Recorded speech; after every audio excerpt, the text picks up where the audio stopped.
આગળના વિડીયોમાં આપણે પ્રથમ સ્ટેપ વિશે આપણે જે માહિતી મેળવી છે, હવે પછી આપણે નેક્સ્ટ સ્ટેપ વિશે માહિતી મેળવીશું. કેવી રીતનું લોગિન કરવાનું છે, લોગઆઉટ કરવાનું છે તે વિશે પણ અગાઉ એક વિડીયો આપણે મોકલેલો છે.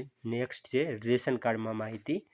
રેશન કાર્ડ વિશેની એક માહિતી આપણે સૌને આપવાની છે. તેના આધારે આપણને કેટલાક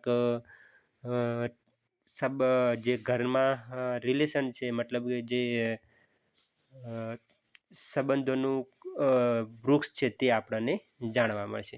રેશન કાર્ડ નંબર અત્યારે તમારે આશરે જ નાખવાનો છે. હું પણ આશરે નાખી દઉં છું કે આશરે નાખી દીધો. ઘરમાં રેશન કાર્ડમાં કુલ કેટલા સભ્યો દાખલ કરેલા છે? આ દાખલા તરીકે 2 દાખલ કરેલા હોય તો 2, 5 હોય તો 5, 4 હોય તો 4. એ પ્રમાણે મેં અહીં 4 કર્યું. તો અહીંયા તમને બતાવશે સભ્ય નંબર 1 એમની ડિટેલ નાખવાની છે, સભ્ય નંબર 2, સભ્ય નંબર 3 અને સભ્ય નંબર 4. જેટલા તમારે વિગતો તમે અહીંયા એડ કરશો કે કેટલા સભ્યો છે તે પ્રમાણે તમારે આવી જશે. દાખલા તરીકે તમે 7 કરશો તો નીચે તમને 1 થી 7 સુધીના સભ્યોનું જોવા મળશે. 7 નંબર સુધી તમે અહીંયા જોઈ શકો છો કે 7 થઈ ગયા છે.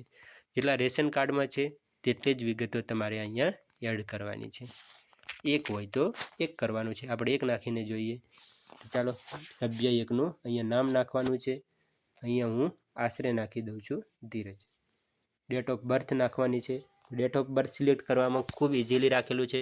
તમારે વર્ષ સિલેક્ટ કરવું હોય તો ઉપર જે 2026 લખેલું છે તે તમારે ક્લિક કરવાનું છે. ક્લિક કરશો તો તમને અહીંયા દરેક વર્ષ જોવા મળશે. ત્યાંથી તમારું જન્મનું વર્ષ જે છે એ તમે સિલેક્ટ કરી શકો છો.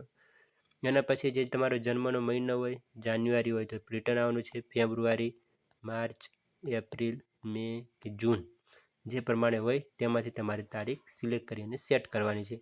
નીચે તમારી એજ ઓટો કેલ્ક્યુલેટ થઈને આવી જશે. નીચે જેન્ડર છે, મેલ છે, ફિમેલ છે કે અધર છે તે પ્રમાણે તમને જે લાગે છે, તમારું જે લાગુ પડતું છે એ તમારે અહીંયા સિલેક્ટ કરવાનું છે. તમારો મોબાઈલ નંબર અત્યારે આશરે જ નાખવાનો છે. હું નાખી દઉં છું. અને રેશન કાર્ડ નંબર છે જે ઉપર તમારો છે એ જ અહીંયા નાખવાનો છે. તો હું ઉપરથી કોપી કરીને અહીંયા નાખી દઉં છું. જેટલા સભ્યો છે તમામ વિશે અહીંયા માહિતી આપેલી છે. પછી ચાલો એવું બને કે કોઈ નવો જન્મ થાય છે, કોઈના લગ્ન થાય છે તો તેવા સભ્યોના નામ અહીંયા રેશન કાર્ડમાં નથી કરેલા હોતા. તો એવા 2 સભ્યો છે તો 2 સભ્યોના તમે અહીંયા માહિતી ઉપર પ્રમાણે જ નાખી શકો છો. અહીંયા તમને આપેલું છે રિલેશન વિથ, ઘરના મુખ્ય વ્યક્તિ સાથે શું સંબંધ છે, સભ્ય સાથે શું સંબંધ છે, અને રેશન કાર્ડમાં અગાઉ નામ ના ઉમેરવાનું કારણ તમારે નાખવું હોય તો નાખી શકો છો.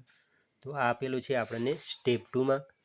તમે સેવ અને કન્ટિન્યુ કરી અથવા તો સ્કીપ કરીને આગળ જઈ શકો છો. બસ એ જ. Thank you.